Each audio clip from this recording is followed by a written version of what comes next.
This Hour Has 22 Minutes is a satirical examination of daily events. Some viewers may not share this sense of humor.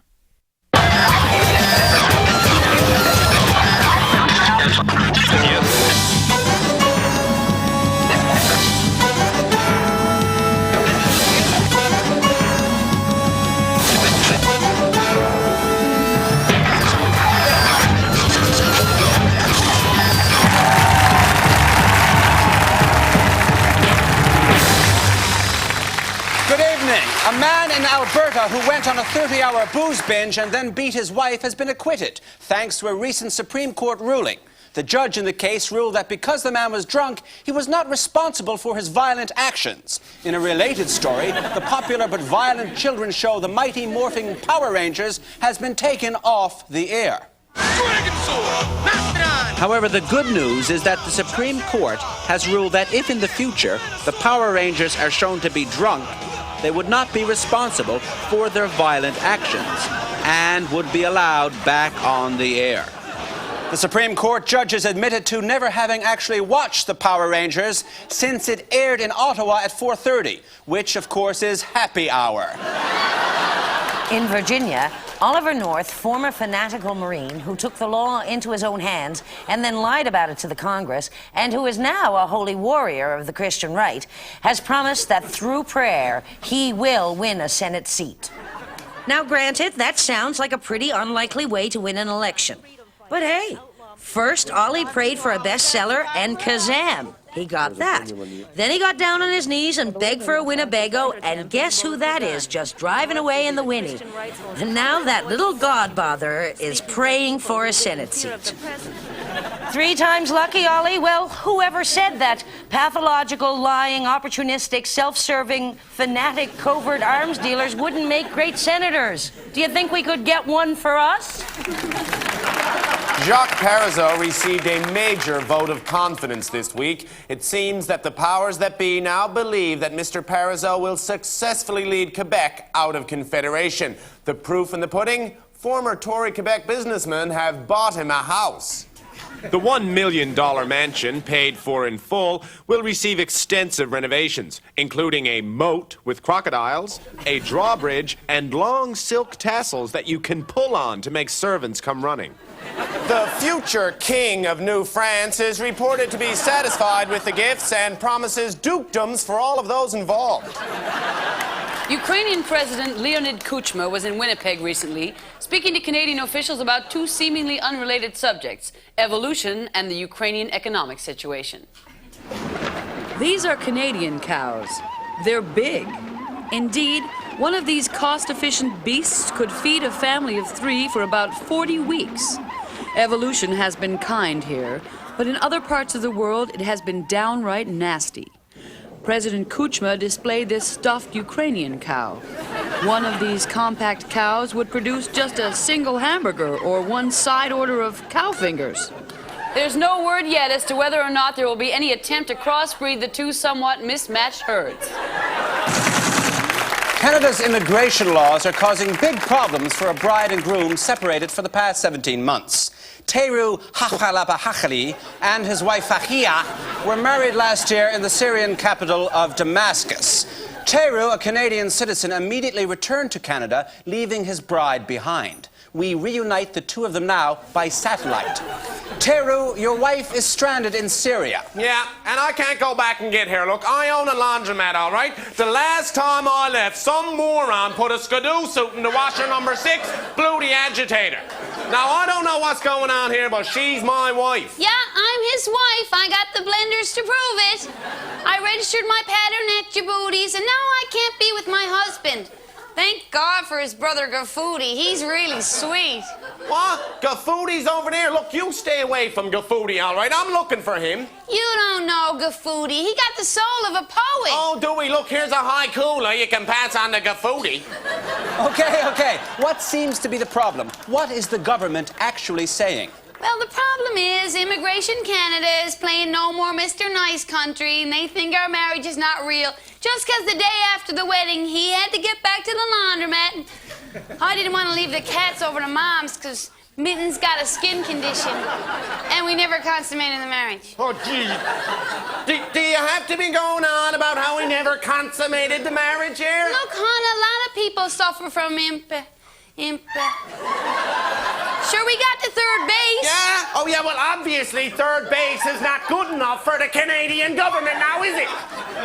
Do you think that other elements are at work here? Oh, yeah, if we were white and spoke English, sure, no problem. I'd just like to find a frigger who blabbed on that we never got it on in the first place. If it wasn't for that, Frank, we'd be out to the eating centre now picking out bedspreads like that. Look.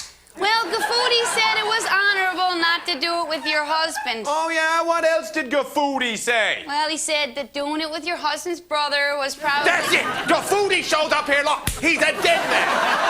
Well, there you have it. Canada's immigration laws tearing families apart.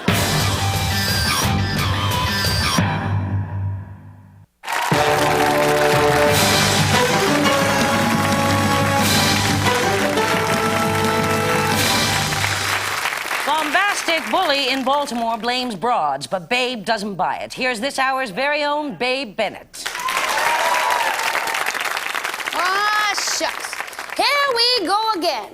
A guy in Maryland just got 18 months for killing his wife. And the judge said he wished like heck he didn't have to give him any time at all. 'Cause darn it, who would have been able to keep from inflicting some corporal punishment after finding his wife with another guy? Oh, he can't mean that. He must be goofing around. Oh, what's the use? Same old story. A girl's to blame because a guy goes nuts. Oh, I know. Sometimes you're really jealous. You're crazy with rage. It's obvious she's out to drive you nuts. And I know what you mean, too. I had a fella once. A real jitterbug. Sucker for the ponies, too. Mr. High and Mighty. Thought he could treat me like yesterday's meatloaf. Threw me over for a two-bit waitress with spinach in her teeth. And I thought about getting even. Sure I did. Oh, anyone can slip a teaspoon of rat poison into a mess of scrambled eggs or give a guy a push when he's looking out the window. Oh, what kind of world would it be if every Charlie with a chip on his shoulder reached for a gun? Whatever happened to eating a whole box of chocolates or crying your eyes out or reading a few good books to get your mind off it or getting your nails done? Now, why can't guys do that? Gals do it. Or we call a bunch of people and make them say they never liked the guy anyway. Some guys out there better simmer down. How about a little respect and a little responsibility? When you get hot under the collar, go get a referee. Get it off your chest. Get in touch with your inner gorilla. Steal a few of her lipsticks and break a few of her Nat King Cole records if you really get steam. But quit killing women because you can't get a grip. Peter Piper picked a peck of pickled pepper, sure. But does that imply that Patsy pushed him? Patooey. If a person kills a person, it's the person that killed the person's fault, not the person killed. Try saying that. Or better yet, thinking it.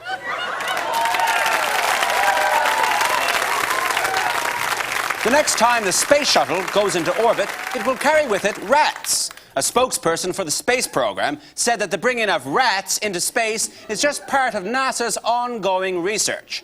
Asked what they thought of the testing on rats, the Canadian public said that they will miss the Mulrooneys, but they were willing to sacrifice the former first couple in the name of research. Judge Lance Ito says that he will not tolerate any participants in the O.J. Simpson case profiting from what he calls part of their civic duty. At the same time, Ito says that his recent Cosmo photo shoot, for which he was paid an undisclosed sum, has less to do with the O.J. Simpson case than the fact that Oriental men are just considered particularly sexy this season. Well, he's like a bad penny. He just keeps showing up. Here's Dakey Dunn. I'm home. I'm clicking around the dial, and ba-bum-bum. I'm looking full frontal nudity, right in the face, so to speak. Male and female. At this point, I know what I'm watching. The CBC. The French CBC. They got our knock by the crowd in Quebec. They gets full frontal nudity, and we gets the King of Kensington. Not now that I got a hankering to see Al Waxman in the All Together, you know. I personally don't want to even see the king in a singlet. But boy, you want to talk about provincial disparities. There's something smelly in Denmark going on there, I'll tell you. And this Nouvelle Écosse, Terre Neuve, Colombie-Britannique. What's that all about? It's Nova Scotia, Newfoundland, British Columbia, that's their name, you know. Take their name, Quebec. Not a real word in either of the two official languages. It's an Algonquin word, means where the river narrows. But do I say, I'm going up to the city of the Royal Mountain, in the province of the place where the river narrows, in the country of the village of the small huts? No, I don't, because I don't want to get on their nerves. I don't want them any more irritable than they already are.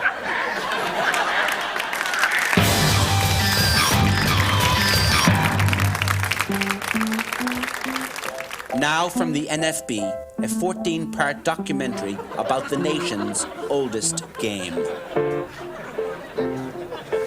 Yes. Well, I remember being told as a boy over and over again how lacrosse was a truly Canadian game, how it was part of our heritage, our culture, but at the same time, never being able to find a single person who had ever seen the game played. And when we heard that the Brampton lacrosse team was moving far away to Vancouver, I remember feeling lost and alone and afraid. And you know, I think that was the first time I ever really felt Canadian. Over a 3-week period, sometime this season, comes the documentary series critics call very, interesting. The National Film Board's 14-part, 56-hour event. We didn't have any hockey sticks, but we did have a few old lacrosse sticks, so that's what we played. We weren't a popular family, and my father was eventually blackballed as a communist. You're not bringing back very good memories. Would you turn that camera off? Lacrosse, coming this season. In Canada, magazines and books are routinely seized at Canada's borders. Why? Well, because we let them, that's why. And have you ever actually gone through Canada Customs? Have you ever actually met a customs official? You know who they are? They're people that never quite made it onto the police force, but they really wanted to wear the fancy outfit after all. And it takes them forever to make a decision on what's actually obscene, unless, of course, it's just a picture book. But if it's a big book, well, they have to get a dictionary. They have to look up what all the words mean. They have to figure out the context. They have to file a really long report. And then they have to take the whole works and mail that off to Ottawa, where 10 nameless, faceless bureaucrats get to make a final decision. Why can't we know who those 10 people are, huh? What if my Aunt Harriet is one of these people? Nothing against my Aunt Harriet, but the woman gets the Sears catalog, cuts out all the underwear parts, and then sticks that in underneath the garbage, and she's lived alone all her life. Who, in God's name, decided that this was a way that we could make decisions in this country? Because I'm willing to bet $1 million that the average Canadian would not trust 10 nameless, faceless bureaucrats to cut their lawn or to take out the trash, let alone tell them what books they're allowed to read. Come on, better the devil you know than the bureaucrat that you don't.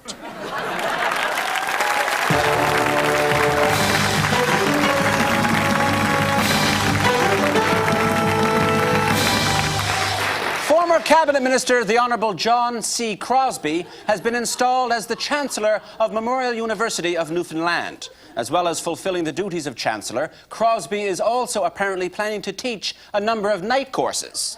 Some of the night course titles include Social Skills, Who Needs Them? The Beginner's Guide to Being Bombastic. Hi, I'm from the turn of the century. The History of Bad Taste. How to Offend a Major Trading Nation in 6 words or less. And Infuriating Sheila Copps Made Easy. And now a very special report from some people who actually remember what Remembrance Day is all about. Oh, my, November's a wicked old month, isn't Yes, she? November 1st, All Souls Day. You got to be walking in the gutters because the streets are littered with the souls of the dead. Up for a look, see what's going on top of them all year. Yes, and sure, then you got to face down November the 11th. Yes. Remembrance Day. Oh, my, the war, remember? Yes, and all the fellas gone overseas. And then they built the big American bases everywhere. Yes, and the money. Oh, my. And the place was crawling with Yanks. Oh, the big strapping Yanks and Oh, the teeth on them, oh, my, and the chocolates. Yes, and the whiskey for Dad. Oh, and the nylon stockings. Yes, Oh, my, oh. and the dance. Dancing, dancing, dancing. 5 years of non-stop dancing. I had my feet wore down to my ankle bone. Yes. You had one? Yes, I had a couple. Oh, yes, we all did. Oh, my.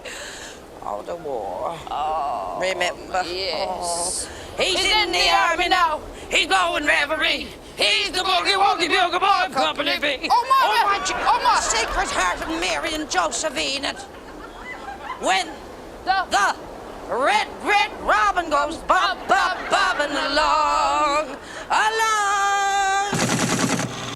Another talented Canadian journalist has been lured south of the border. Kevin Newman, co-host of CBC Television's Midday, is leaving the network to join ABC News in New York. He joins us now. Hi, Kevin. Congratulations. Well, thanks, JB.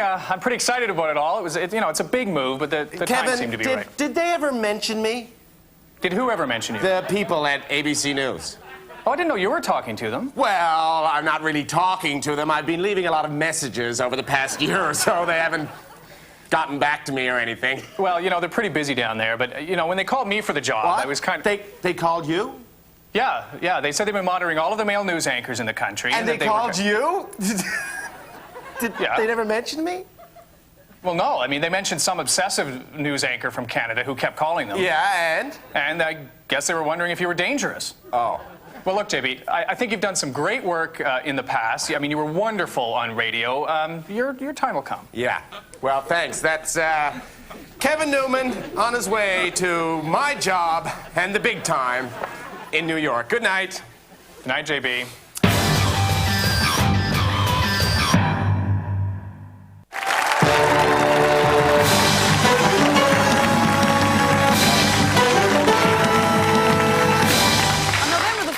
The most expensive tunnel ever built will link Britain with France. It's called the Channel. We go now to Beryl and Chester Drummond, owners of a bed and breakfast on the Dover coast. Hello, Dover. Hello, love. Are you ready for the grand opening? We're chuffed. In Canada, we hear that people in Dover are feeling quite gloomy about the opening of the Channel and the resulting closer link to the continent. Oh, well, Sydney, no doubt we will be inundated with a lot of poncy continental types, mincing about, screaming, Mamma Mia and Torre Molinos, etc. But no point in grizzling on about that. No. We've got to make the best of it, Sydney, and carry on. The sort of Euro trash that's going to be travelling at great speeds underneath the Channel and being dumped right here on our doorstep is looking for something outside the ordinary. And we're ready for them, Oh, Sydney. yes, we are. We've cottoned on to the new Gothic horror thing. That's all the rage these days. Oh, yes, we've got quite a little fright factory cooked up for them here. Is your bed and breakfast a real haunted house? Yes. We haven't even had to change the menu, Sydney. Breakfast, fried eggs. Fried bread. Fried tomatoes. Fried bacon. All floating in a sea of blood-red beans. Yes, Sydney, it's been startling and horrifying our continental guests for decades. That is quite alarming. Oh, yes, and that's just the breakfast. A frightening sort of bun at 11, sis. And then you're right into your toad in the hole with 3 quite disconcerting vegetables, boiled, mashed and sat on. And then you're ready for your spotted dick. Oh. Quite alarmingly sliced up, I I'm might frightened add. Well, myself. no need to go on. No need to go on to dinner. I'm feeling frightened, unsettled, and, yes, a little Oh, nauseous. good. Good You night. haven't even seen the blood puddings, Oh, the darling. trotters. Oh, yes, the Oh, the trotters. jellied I see. eel. It appears the conflict of interest guidelines are still not clear to Heritage Minister Michel Dupuy. Another letter has been found written by Dupuy to an agency that answers to him. What was in the letter? This Hour has 22 minutes, has an exclusive. Dear CRTC, it is me again, Monsieur Dupuis, the minister responsible for all of you in that agency. Just a note to remind you to have a good, long look at that application I keep writing you guys about.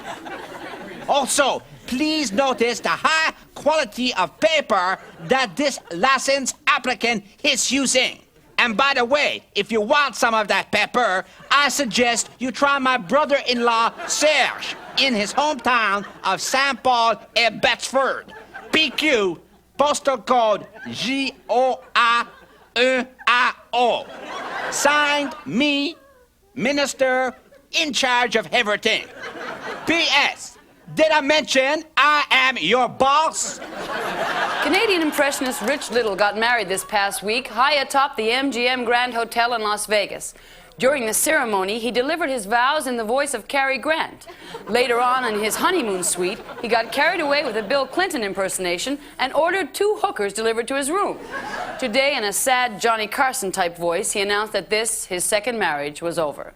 And now here is a précis of what's been going on in the Canadian Senate. Well, that's the way we saw the world this week. For all of us here, I'm J.B. Dixon saying, did you ever wonder why most of the news desks in Canada and the United States have all of these TV monitors behind them? Well, the answer is no reason. People just think that it looks cool. Good night. Good night. Bye-bye. Good night.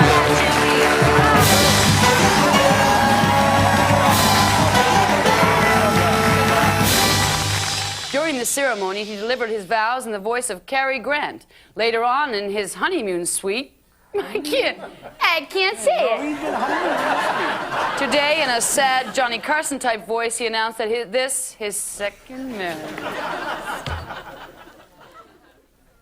Canadian impressionist Rich Little got... Rich Little. Would anyone like to try this? The next time the space shuttle goes into orbit, it will carry with it rats. A spokesperson for the space program said that the bringing of rats into space ran out of oxygen. Oh, my November's a wicked old month. Oh. Yes, my darling. You got a bit of a cold on you, I think. My. When he says, when do we say? I don't know. When do you tell us to go? You can wave, yeah. Always. I'm too cool to wave. Yeah. I'll pick my teeth with my nail. Here we go, everybody, ready at 5 I know you mean to be waving, though. That's what you mean. When I do that, I'm saying I love you.